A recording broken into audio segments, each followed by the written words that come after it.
Coming up, another episode of The Deep Dive, exploring radical ideas.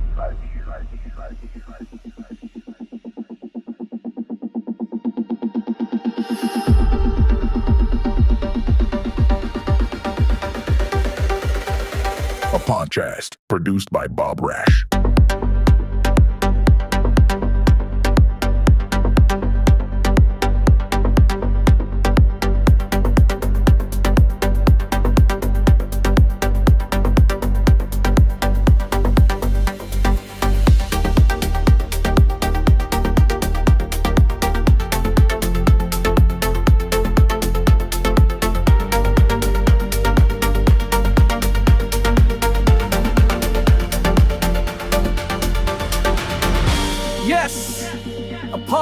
That delivers a logical analysis of objective reality, grounded in rational principles. We will explore relevant facts and radical ideas based on the axiomatic principles of identity, causality, and consciousness, on reason as an absolute, on rational self-interest as a moral guide, and on the ideals of privacy, freedom, and justice.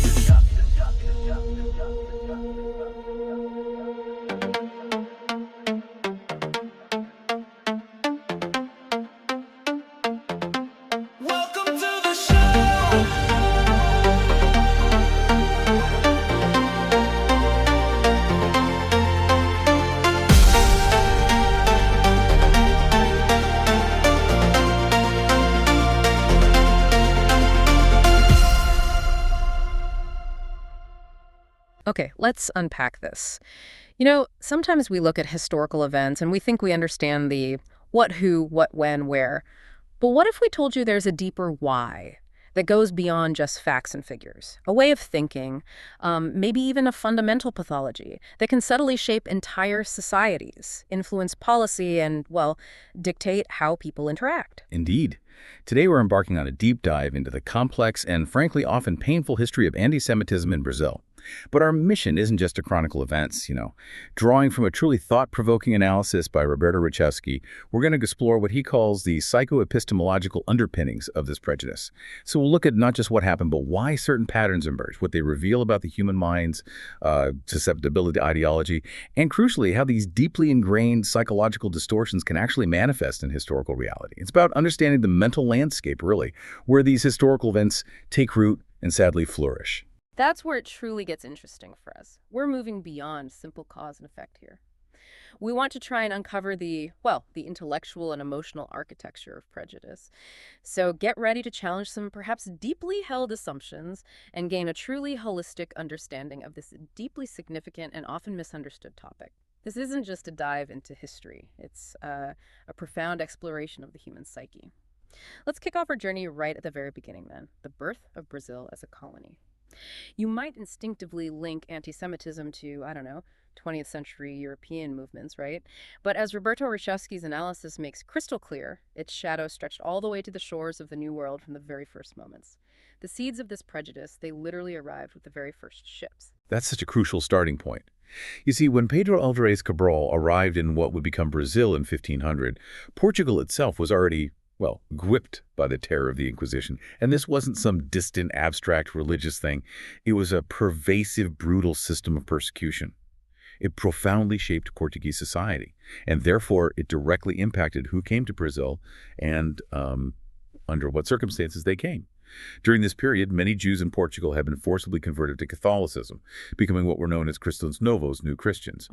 But despite their conversion, they lived under constant suspicion, subjected to intense scrutiny and frequently accused of secretly Judaizing, practicing their ancestral faith in secret. So many of these Cristãos Novos were essentially refugees then, sent across the ocean or maybe fleeing themselves. They perhaps thought they were escaping, but the actual system of persecution just followed them. Precisely. Many of these Cristãos Novos found themselves in Brazil for, broadly speaking, two primary reasons. Some were literally exiled by the Holy Office itself. It was a punitive measure, really, designed to cleanse Portuguese society by removing those deemed impure or recalcitrant.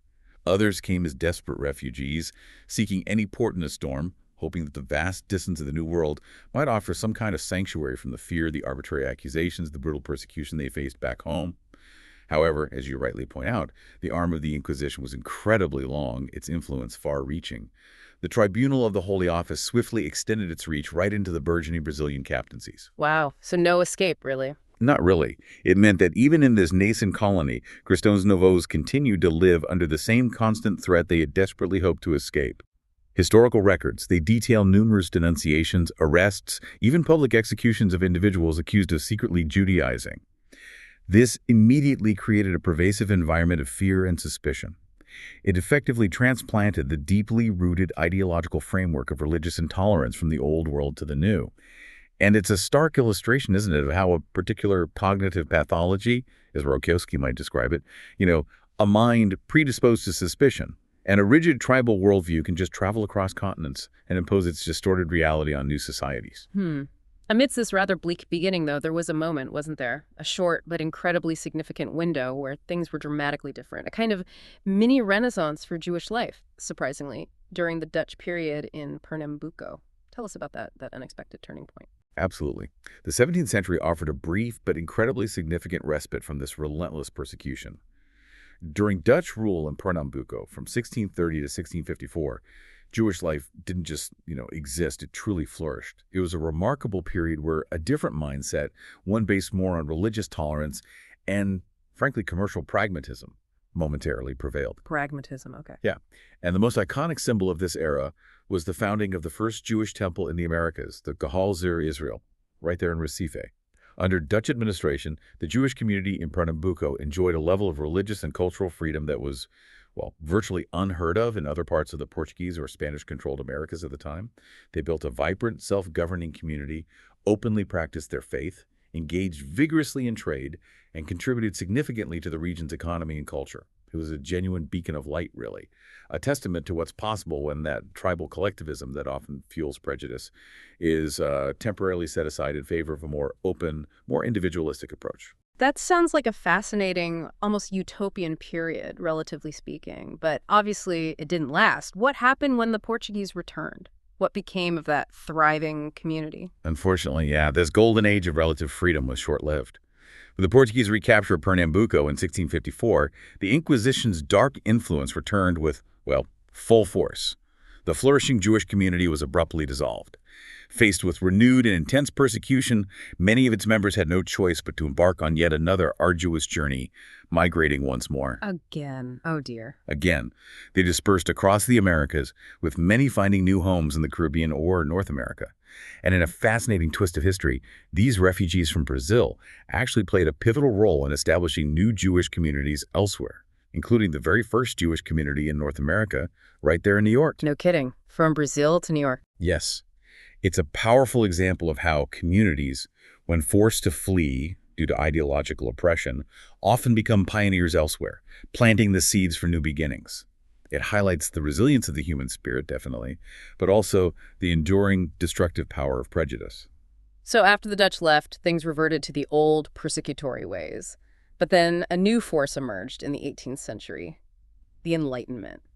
How did that intellectual current, particularly through the actions of figures like the Marquis of Pombal, impact the situation for Jews in Brazil? Well, the Enlightenment, this powerful intellectual movement emphasizing reason, individualism, scientific inquiry, it brought a new philosophical current. While it wasn't explicitly designed to legalize Judaism, it certainly altered the institutional landscape of persecution in Portugal and its colonies. In 1773, the Marquis of Pombal, a remarkably powerful and reform-minded figure in Portuguese politics, issued a decree that officially ended the legal distinction between Cristãos Novos and Cristãos Velhos. And this was a truly significant move, marking a shift away from a purely religious-based form of discrimination. So it wasn't necessarily about religious tolerance for Pombal himself then, more about maybe state control and uniformity influenced by these Enlightenment ideals. Precisely. Pombal's primary goal was deeply pragmatic. He sought to reduce the immense power of the Inquisition, which he viewed as an obstacle to modern statecraft and, frankly, a drain on national resources. He also aimed to unify Portuguese citizenship under civil rather than strictly religious criteria. His policies were heavily influenced by Enlightenment ideals of state rationalization, aiming for a more centralized, efficient, and somewhat secular administration. So, while he didn't legalize Judaism as a religion, His actions significantly reduced the institutional, systematic persecution that Cristels Novos and their descendants had faced for centuries. This change, born out of state pragmatism and a desire for modernization rather than pure humanitarianism, effectively dismantled some of the formal structures that had facilitated anti-Semitism for centuries. It demonstrates how a shift in the state's approach, even if not fully embracing individual religious freedom, can still weaken the explicit mechanisms of prejudice. However, and this is a key point for Reshevsky's analysis, it doesn't necessarily eradicate the underlying psychoepistemological issues, the prejudice within the broader society itself. Right, the mindset. Exactly. The legal change might lessen overt persecution, but the mental landscape of intolerance can persist, ready to reemerge. Right, so even with Pombaal's efforts to dismantle some of that institutional discrimination, the source notes that the true, visible consolidation of Jewish communities in Brazil didn't really happen until much later, late 19th century. So what changed during this period that allowed for a significant return and sort of reestablishment of Jewish presence? That's an excellent observation, yeah. The late 19th century marks a truly crucial turning point in the modern history of Jewish life in Brazil. This period saw a significant return and strengthening of Jewish presence, moving beyond just scattered individuals to actual organized communities. And this wasn't just a natural trickle. It was a more structured and deliberate immigration wave, largely facilitated by a remarkable organization, the Jewish Colonization Association, or JCA. This visionary organization, founded by Baron Maurice de Hirsch, played a pivotal role by acquiring vast tracts of land, primarily in the south of Brazil, particularly in the state of Rio Grande do Sul. And what was the driving force behind this new wave? Who were these people coming over and what were they fleeing this time? Well, these were Jewish families fleeing horrific and brutal pogroms, violent, often government-sanctioned or at least tolerated attacks in Russia, Poland, and Romania. These communities faced systematic persecution, violence, economic ruin. I mean, they were desperate for refuge, seeking safety and just the chance to rebuild their lives away from a relentless existential threat. The JCA's initiative provided that crucial opportunity, a glimmer of hope in a really dark time. A lifeline. A lifeline, exactly. These families were settled in agricultural colonies in places like Santa Maria, Itara, and Quatro Irmãos. And it's absolutely vital to remember the immense human aspect here. These were individuals and families carrying the deep trauma of persecution, arriving in a new, unfamiliar land with often little more than the clothes on their backs and the hopes of cultivating not just crops but also a future free from fear for their children. This period truly represents a reestablishment, a visible Jewish community growing roots and contributing to the fabric of Brazilian society, which then, unfortunately, became a new target for the persistent underlying prejudice that, as Reshevsky argues, continued to lurk beneath the surface of official policy even then. Despite this new influx, despite the establishment of these burgeoning communities, the text highlights that anti-Semitism persisted. It didn't go away. And it seems to have taken on a new, more insidious and institutionalized form under the Vargas era, particularly in the 1930s. How did this era, often associated with nationalism, manage to institutionalize bigotry in Brazil? It seems it even aligned itself with European fascism. Yeah, the Vargas era, especially during the 1930s and into the 1940s, represents a dark and deeply regrettable chapter where anti-Semitism became disturbingly institutionalized within the Brazilian state apparatus itself. This period saw Brazil aligning itself ideologically with the rising tide of European fascism, and that alignment had direct, devastating consequences for Jewish refugees trying to escape Europe. The government, through its Ministry of Foreign Affairs known as Itameriti, issued highly secret circulars.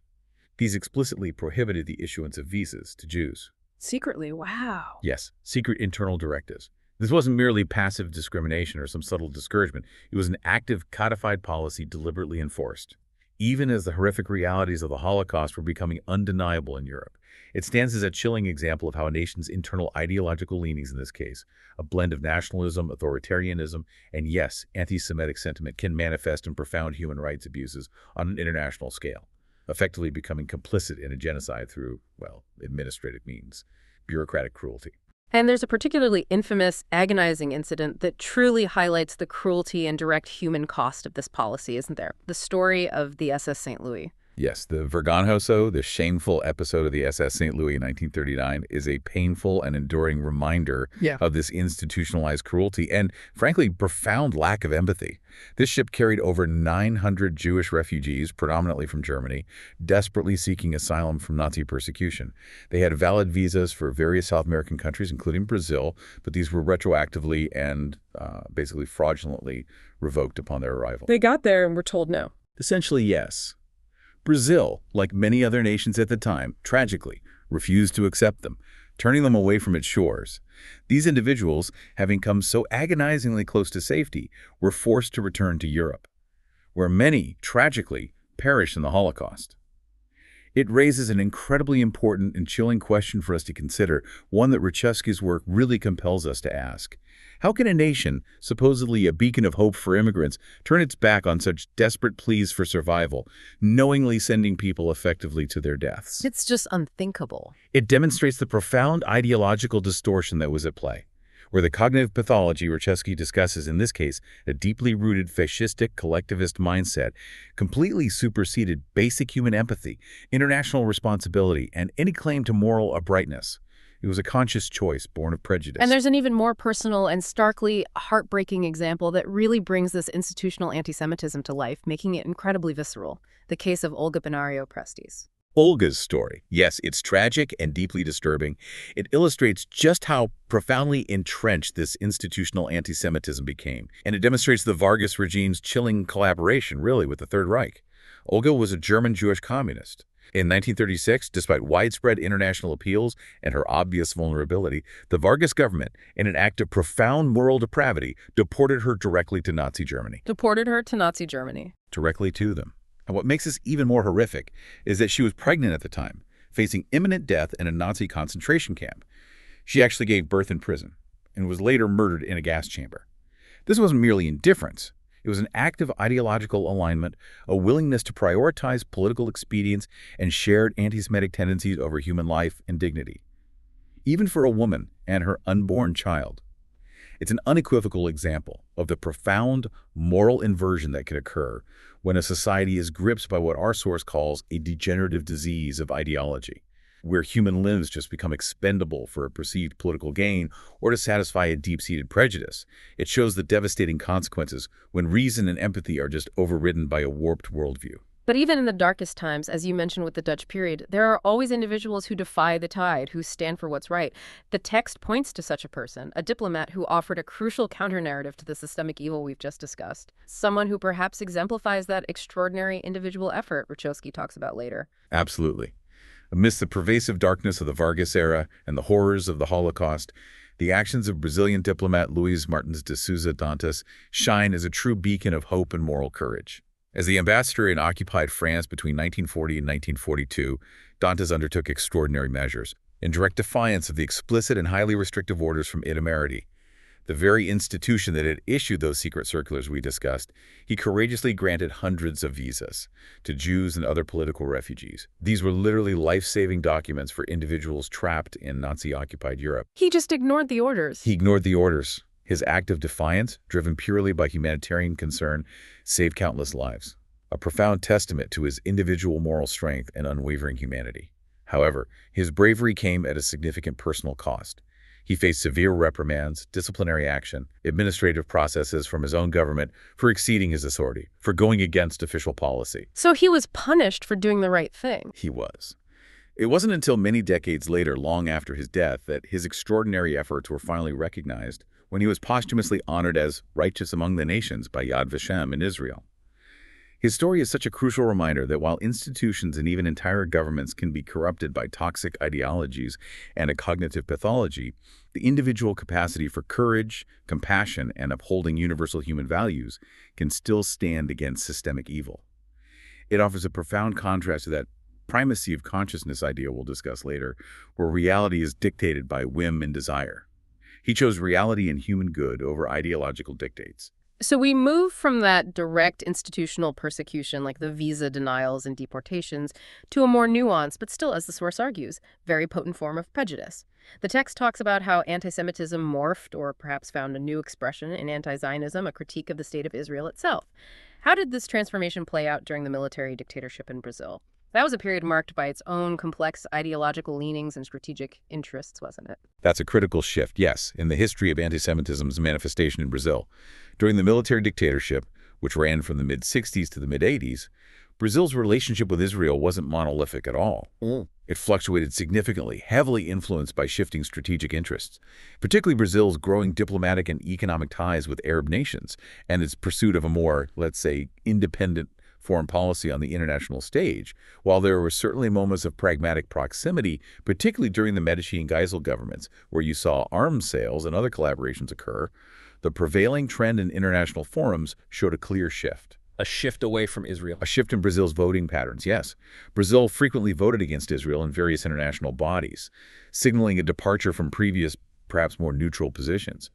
A prime and deeply controversial example of this was Brazil's support for the infamous 1975 UN Resolution 3379, which notoriously equated Zionism with racism. Ah, yes, that resolution. It's exactly. This marked a significant departure from earlier positions and showed a willingness to align with a new, internationally framed critique.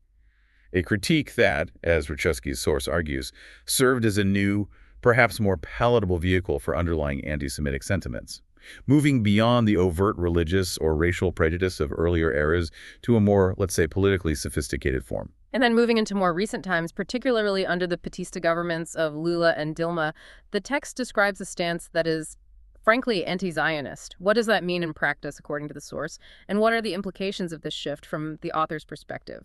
The source is quite direct and assertive here, stating that under the Petista governments, especially during Lula's terms, Brazil assumed positions described as francamente antizionistas, frankly, anti-Zionist. This stance, according to the author, manifested in several concerning ways, moving beyond mere criticism of specific Israeli policies to what is interpreted as a more fundamental hostility. The text points to the close ties forged with Mahmoud Ahmadinejad's Iran, a regime widely known for its extreme rhetoric concerning Israel and its denial of the Holocaust. That was controversial at the time, I remember. Highly controversial. Furthermore, groups like Hamas and Hezbollah, which are widely recognized as terrorist organizations by many nations globally, were, according to the source, treated with a disturbing level of complacency by Brazil. Brazil notably does not officially recognize them as terrorist organizations. This, for the author, indicates an ideological affinity or at least a disturbing blind spot. So not just a shift in rhetoric then, but in actual diplomatic engagement and even official recognition or lack thereof. Precisely. The source provides concrete examples that it considers unequivocal proofs of hostility, demonstrating this anti-Zionist stance. These include, on several occasions, the refusal to receive credentials from duly appointed Israeli ambassadors, public declarations of unrestricted support for the Palestinian cause, often framed in terms that, in the author's view, demonize Israel, and a notable, almost deafening omission regarding the October 7, 2023 massacre perpetrated by Hamas against Israeli civilians, a silence interpreted by the source as complicity, or at least a deep moral failing. The lack of condemnation was noted by many. Yes. And most recently, Brazil's withdrawal from the International Holocaust Remembrance Alliance, the IHRA, is cited as another strong indicator. The IHRA provides a widely accepted working definition of anti-Semitism, which includes certain forms of anti-Zionism that cross the line into anti-Semitism by, for example, denying the Jewish people their right to self-determination. For the author, these actions, taken together, move far beyond mere political disagreement. They're interpreted as reflecting a deeper underlying moral and ideological distortion that aligns directly with the broader psychoepistemological issues Rachowski discusses. It illustrates how anti-Zionism, in this context, becomes a contemporary and perhaps politically palatable manifestation of prejudice, cloaked in diplomatic discourse but potentially driven by deeper currents. The author uses a very strong and provocative phrase here. Anti-Zionism is the gourmet version of anti-Semitism. That's a loaded term. Can you unpack that for us? What exactly does gourmet anti-Semitism mean in this context? It is a powerful phrase, yes, and intentionally sharp. It's a metaphor used by the source to describe a particular, maybe evolved form of anti-Semitism. When the author calls it gourmet anti-Semitism, they're suggesting it's a more refined, sophisticated, maybe more palatable, and perhaps less overtly crude form of prejudice, making it easier for some people to consume, internalize, and even openly advocate without necessarily facing immediate social stigma, unlike older forms of anti-Semitism. So it's like In a way. The core idea, as articulated by the source, is that anti-Zionists don't just dislike Jews, they go a crucial step further. They not only hate Jews, but also wish they wouldn't have a national home, a refuge from extermination. This distinction is absolutely critical in the author's view. It's not merely criticism of a specific Israeli policy, which is, of course, legitimate political discourse. Rather, it's framed as a rejection of Israel's very right to exist as a sovereign Jewish state, which the author equates to denying Jews a safe haven in a world where they have historically faced, and sadly continue to face, existential threats of persecution and even genocide. It's framed as an ideological stance that denies a people's right to self-determination and safety. So it's about denying a fundamental right to self-determination and safety for people who have endured so much, and doing so under perhaps a veneer of political critique. Exactly. And the author takes it an even darker step further, asserting that these moral invalids condemn the victim and sanctify the perpetrator when Israel is attacked by what the author terms barbaric jihadists, who openly espouse martyrdom and genocide. What's truly fascinating here, from Brzezinski's psychoepistemological perspective, is how the source directly links these political stances, particularly this specific strain of anti-Zionism, to deeper moral failings, describing them as symptoms of a kind of moral sickness, or, as we keep saying, cognitive pathology. It implies that this gourmet version allows individuals and even governments to express what the author perceives as underlying anti-Semitic sentiments, but under the guise of legitimate political critique, thus making them feel virtuous while, in the author's view, they are fundamentally condemning the victim and siding with those who advocate for destruction. This is a clear illustration of how that psychoepistemological distortion where emotions, ideological biases, and a tribalistic worldview override objective reality and moral clarity manifests in complex and often dangerous political narratives. The author also makes a very direct and provocative claim. They state it's no coincidence that all the governments accusing Israel of genocide or apartheid are socialist. This assertion connects the political alignment with what the author sees as an underlying ideological predisposition, suggesting a deeper, non-random pattern. They argue that this moral and ideological distortion, this very specific type of cognitive perversion, has not remained confined to political rhetoric, but has deeply contaminated various spheres of Brazilian society, creating a widespread acceptance of these views. Contaminated? That sounds like a very strong accusation indeed. How does the author suggest this contamination manifests itself throughout Brazil, beyond just government policy?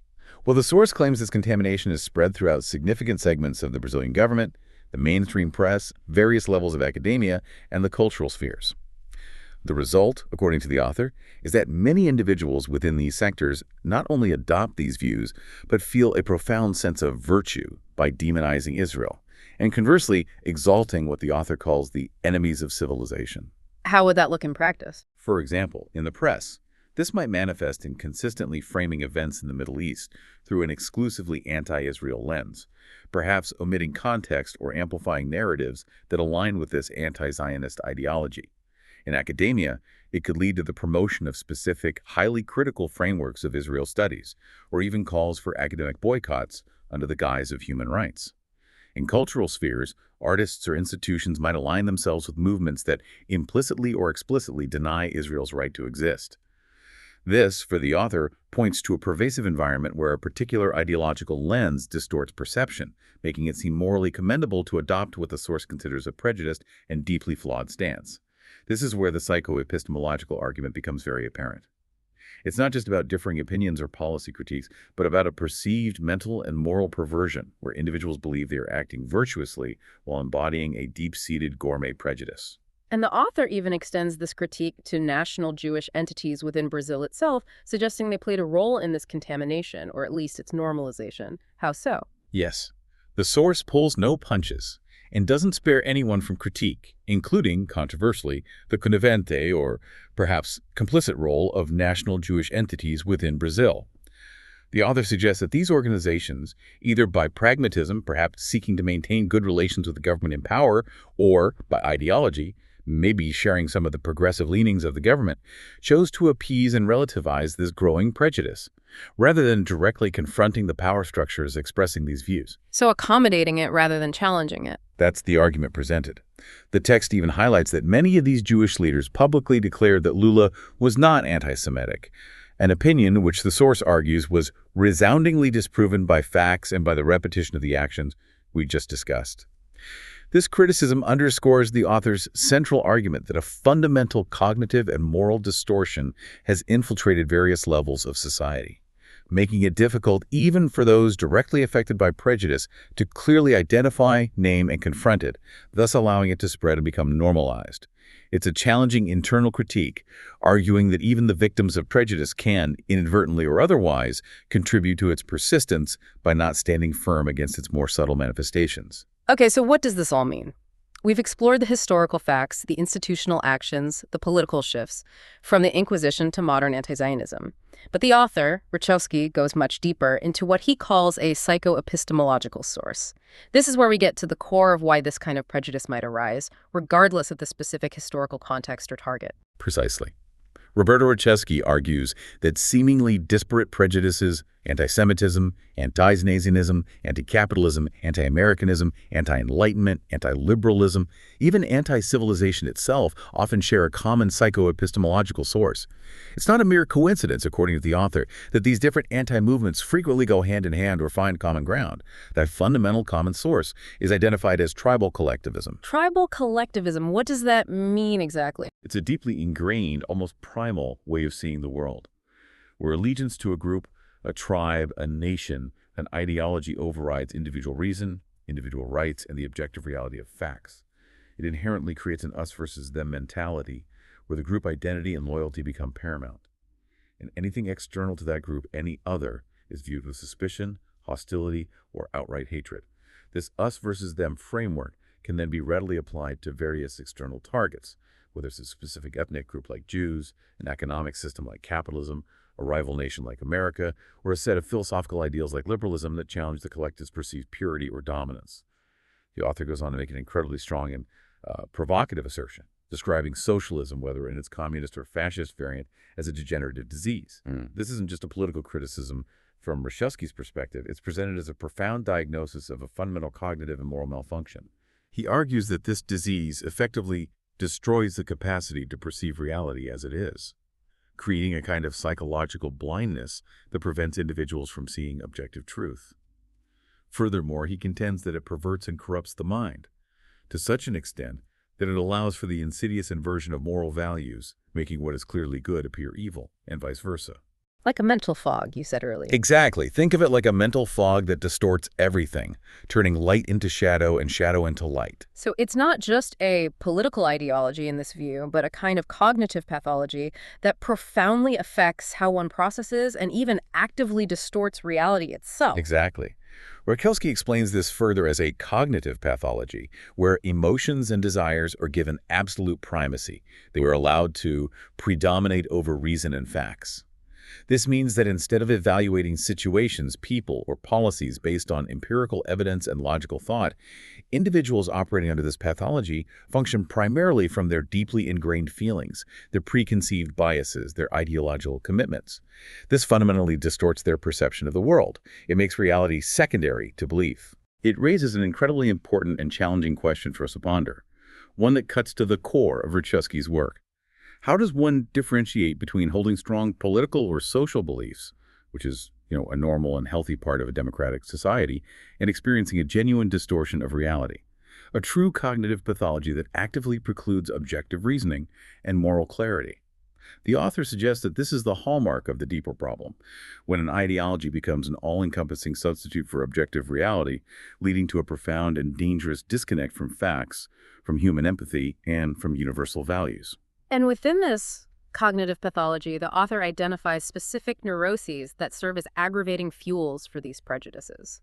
What are these deep-seated emotional manifestations that he points to as driving this? Rachowski identifies several neuroses that he views as aggravating manifestations of this cognitive pathology, acting like psychological accelerants, if you will.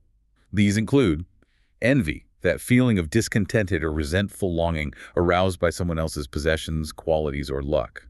Jealousy, which often involves a fear of losing something one possesses or desires. Rancor, a deep-seated bitterness or ill will that festers over time. And resentment itself, a bitter indignation at having been treated unfairly, whether real or perceived. These sound like powerful negative emotions. Extremely powerful. And these are not just fleeting emotions in this context. The author describes them as persistent, corrosive states of mind that, according to him, actively fuel the various anti-movements we mentioned earlier. He connects these neuroses directly to what they target and attempt to destroy. They feed anti-Semitism by resenting Jewish success or perceived difference. They fuel anti-capitalism by envying wealth or economic achievement. They drive anti-Americanism by resenting perceived power or influence. And fundamentally, they cultivate a hatred of the values of individualism, productivity, and rational egoism. Precisely because these values often lead to outcomes that contradict a collectivist, everyone must be equal, ideal, and might highlight individual disparities, which triggers the envy and resentment. So it's not just a philosophical or political stance then, but a profound ideological struggle with roots deep in individual psychology, where these deep-seated negative emotions are harnessed and directed at specific targets and values. Precisely. If we connect this to the bigger picture Wachowski is painting, it suggests that these widespread societal prejudices aren't random or purely intellectual constructs floating in the ether. Rather, they stem from a deeply personal, often unexamined wellspring of negative emotions within individuals. This psychoepistemological view implies that an individual's internal state, their unresolved envy, their unaddressed jealousy, their festering resentment, is unconsciously projected onto entire groups, systems, or nations, making them convenient targets for ideological hatred. It's a powerful and challenging perspective, isn't it? It really is. It implies that the roots of pervasive societal prejudice often lie deep within the individual psyche, feeding off these emotional vulnerabilities and manifesting as a rejection of anything that symbolizes success, independence, rational thought, or individual achievement, especially if it contradicts the comforting, often simplistic, collective, or tribal worldview. It's profound self-deception, really, that allows individuals to feel morally superior while harboring these deep-seated negative emotions. Building on these neuroses, Wachowski delves deeper into the underlying feelings and experiences that provide fertile ground for what he terms social maladjustment. He points to a complex combination of internal states and external influences that prime an individual to adopt these prejudiced cognitive pathologies. Internally, he highlights recalc, a term that can be understood as psychological repression, or a deep-seated recalcitrance, a kind of resistance to acknowledging uncomfortable truths about oneself, one's group, or objective reality. This is coupled with a pervasive general resentment, a profound lack of self-esteem, and even disturbingly what he calls a taste for self-humiliation. Self-humiliation. Yes, an almost masochistic desire to diminish oneself or one's own group, perhaps to find solace in a larger collective identity that demands such diminishment. These are not just fleeting moods, but enduring aspects of a person's inner world that make them acutely susceptible to collectivist ideologies, which often promise identity and meaning in exchange for individual thought and autonomy. And what about the external factors? How do they specifically contribute to creating this maladjustment in a person's psyche, according to Wachowski? These internal vulnerabilities, he explains, are often powerfully nourished by specific environmental factors, acting as catalysts for the cognitive pathology. First, there's effective ideological or religious indoctrination. This suggests that strong emotional bonds, often formed early in life through family, community, or educational systems, can instill ideological or religious beliefs that completely bypass critical reasoning.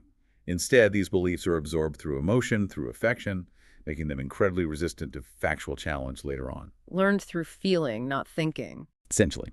Second, a castrating education is cited. This implies an educational system that actively stifles independent thought, individual expression, and critical inquiry. Instead, it forces conformity to a predetermined worldview. It's an education that teaches what to think, not how to think. And finally, and perhaps most profoundly, a lack of love is identified as a contributing factor. Lack of love. Yes. This suggests that a deficit in genuine affection, emotional security, and unconditional support during formative years can leave individuals emotionally vulnerable, prone to seeking validation, identity, and a sense of belonging within rigid, all-encompassing collective frameworks, ideologies, cults, extreme political movements. These environmental factors, combined with the pre-existing internal states like low self-esteem or resentment, create a perfect storm for the development and perpetuation of the cognitive pathology that underpins deep-seated prejudice like anti-Semitism. It's a comprehensive, if stark, picture of how individuals can become psychologically primed for ideological distortion, choosing the comfort of collective belief over the often difficult challenges of independent thought and facing objective reality. This is a heavy diagnosis indeed, a truly profound dive into the roots of prejudice, connecting history to psychology in a really direct way. But the text doesn't leave us without hope, which is crucial, isn't it? It talks about a specific, challenging path to overcoming this moral disgrace, as the author puts it. What does that entail, this process of changing such a deeply ingrained mentality, especially if it's rooted in things like recalc or even a lack of love, as you mentioned? You're absolutely right. It's not all bleak, but it is presented as demanding. The author lays out a demanding but clear path forward, one that requires an extraordinary individual effort. This isn't about waiting for grand societal shifts or external political reforms to happen first. Instead, it places the primary onus squarely on a profound internal transformation, a conscious decision by the individual to choose reality over pathology. The change starts within. That's the core message. The goal is to change that collectivist, tribal, and prejudiced mentality that we've been discussing, recognizing that its deepest roots lie within the individual's own cognitive and emotional landscape.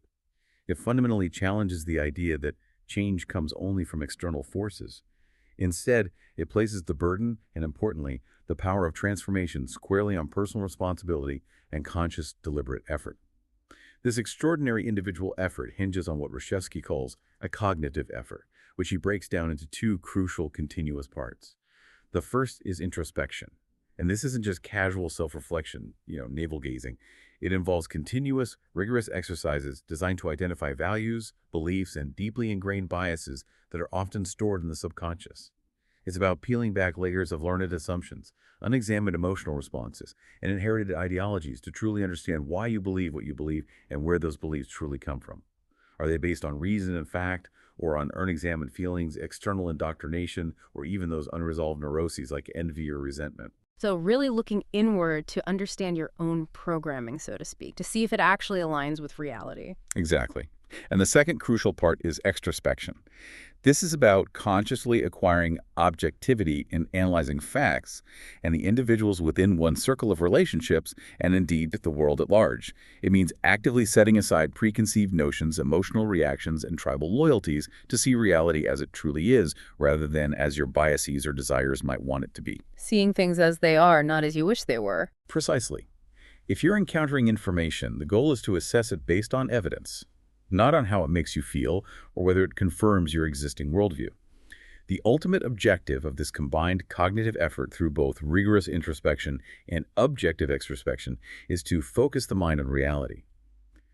It's about consciously bringing the external world, as it objectively exists, into your awareness, using appropriate concepts to understand it accurately, and then integrating those concepts into logically valid abstractions. In essence, it's a call to rebuild one's entire mental framework on a solid foundation of reason and objective reality, rather than on subjective whims, emotional impulses, or inherited prejudices. This, for Reshevsky, is the direct antidote to the cognitive pathology he described earlier. Now, the author links these negative sentiments and this cognitive pathology to a particular philosophical stance, something he calls the primacy of consciousness. What exactly is this doctrine, and why is it seen as so problematic in this context of prejudice? The primacy of consciousness is a philosophical idea that Reshevsky identifies as a root cause, or at least a key enabler, of these negative sentiments and cognitive distortions.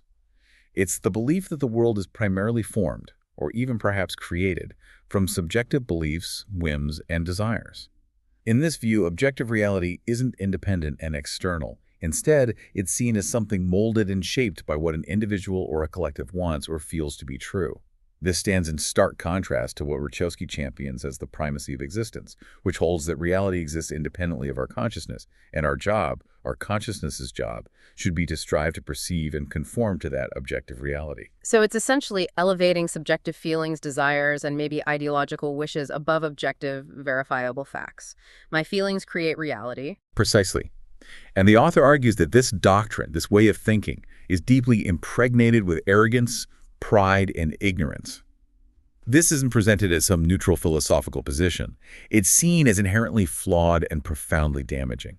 The consequence, he states, is that these negative feelings, like arrogance and pride, especially affect those who adopt this primacy of consciousness as their guiding principle. Because when you truly believe your desires or your group's desires can dictate reality, you become profoundly resistant to facts, evidence, or even other human beings who contradict those desires or that worldview. Because they challenge your reality. Exactly. This leads to an intellectual and moral rigidity that fuels prejudice. It's presented as the ultimate intellectual justification for the cognitive pathology, because it provides a framework where emotions and ideological wishes should and do dominate over reason. It justifies the distortion, leading inevitably to a distorted view of the world and the people in it. Given everything we've discussed, the historical persistence of anti-Semitism in Brazil, its deep psycho-epistemological roots, according to Rachowski, the author, extends a powerful, almost personal invitation directly to you, the listener. He encourages you to embark on a profound act of self-examination, to test your own character, your own nature, and your susceptibility to ideologies and religions that promote a collectivist and tribal worldview. It's presented as an investigative exercise into your own soul, as he puts it, to understand your internal landscape, and whether it's truly aligned with reality or perhaps distorted by these pathologies. So what's the self-test then for you, the listener, listening right now, in your own soul? How do you know if you might be susceptible to these very specific cognitive distortions Rachowski has outlined? What questions should you be asking yourself? Well, the first step is the radical possibility of recognizing yourself in this description. The author asks you to consider whether you might, in fact, be someone who unconsciously denies humanity to others simply because you are educated that way. Perhaps through family narratives, prevailing media portrayals, or cultural biases passed down through generations without critical examination. This challenges the comfortable notion that your beliefs are purely your own, rationally arrived at. It suggests they might be deeply ingrained, learned prejudices. Unexamined assumptions. Exactly. He then emphasizes a crucial moral point. The good and evil, ethical and immoral character do not obey levels of existential, genealogical, or geographical proximity. In other words, a person's inherent goodness or badness is a quality inherent to them, regardless of whether they are your family, your friend from your country, or share your ideology. He pushes this further, suggesting you might find yourself having an unfounded, almost irrational aversion to someone you actually know to be incredibly wise and generous, someone who consistently demonstrates virtue, while at the same time you might venerate a dishonest friend or relative simply because of that personal connection or shared tribal identity. This, he suggests, is a telltale sign of the primacy of consciousness at play, where personal desire or group loyalty overrides objective moral judgment. That's a truly powerful and potentially uncomfortable distinction to make, isn't it? It's one thing to dislike a stranger for superficial reasons, but quite another to admit disliking someone you know objectively to be genuinely good. Exactly. And the author draws a crucial distinction between what he calls normal prejudice and true malice in the soul. He states that having prejudice with strangers is normal. Ignorance, he explains, often generates phobias, an irrational fear or dislike. This kind of prejudice, born from a lack of knowledge or experience with the other, while still problematic and certainly undesirable, is characterized as normal, or perhaps a baseline human tendency that can be overcome with exposure and education. Okay, so ignorance isn't malice. Not necessarily, no. But the true evil, the deepest form of cognitive and moral pathology, he posits, is present in your soul when you have aversion to someone you know to be good. And even worse, the most damaging and insidious form of this prejudice, the true malignancy, according to Rachowski, is having aversion to that person exactly because they are good. Because their goodness, their virtue, perhaps implicitly threatens your distorted worldview or exposes your own internal neuroses like envy or inadequacy. This raises an incredibly important question for profound personal reflection. How do you honestly identify if you're exhibiting this deeper, more insidious form of prejudice, one that actively rejects virtue itself? It's a call to courageous introspection, really, to examine the true, often hidden motivations behind your deepest dislikes and aversions, and to consciously choose objective reality over comforting but ultimately destructive self-deception. Hashtag outro. Wow, what a journey we've been on. From the very first ships arriving on the shores of Brazil, carrying the seeds of prejudice in the form of the Inquisition's worldview. Through shifting political landscapes, the horrors of the Vargas era, the rise of new forms of institutionalized bigotry like, as the source calls it, gourmet anti-Zionism, and then most profoundly diving deep into the intricate workings of the human mind itself. This deep dive into Roberto Rachowski's work truly unpacks anti-Semitism in a way we rarely hear, moving beyond just history to explore the very nature of perception, belief, and, well, cognitive distortion. Indeed. We've seen how historical facts provide the undeniable canvas, charting the long and complex presence of anti-Semitism in Brazil, from the direct persecution of the Inquisition to its more modern and politically charged manifestations. But the author compels us, doesn't he, to consider the underlying psycho-epistemological brushstrokes, the potential dominance of emotion over reason, the corrosive role of neuroses like envy and resentment, and the pervasive influence of tribal collectivism. It challenges us to look beyond the surface of political declarations and even historical events to see the potential cognitive pathologies at play, whether in ourselves or in wider society, where a distorted reality is perhaps embraced over objective truth. It's definitely a call to intellectual honesty and moral courage. And perhaps the most crucial takeaway for us all listening is that call to individual action. It's not just about understanding history or even understanding the psychology of prejudice in others. It's about understanding ourselves, the demand for that extraordinary individual effort through rigorous introspection and objective extrospection, that conscious, deliberate decision to focus your mind on reality, regardless of what your personal biases, your desires, or your inherited prejudices might dictate. It's a challenging path, no doubt, but ultimately an empowering one towards true clarity and maybe more ethical living. So, for you, as we wrap up this deep dive, perhaps consider this.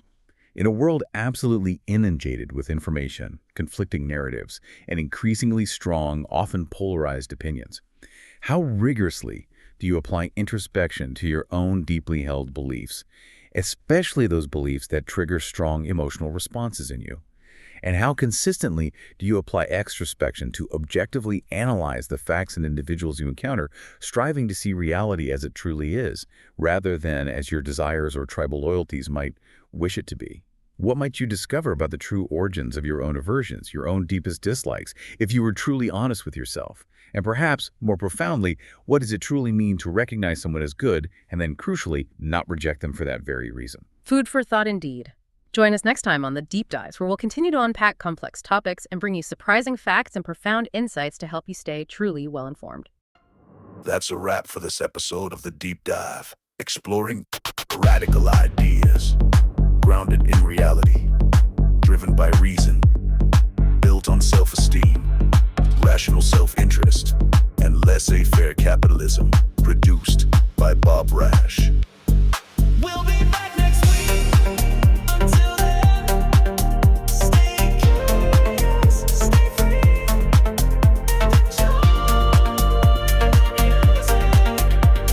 The Deep Dive by Bob Rash. We hold these truths to be self-evident.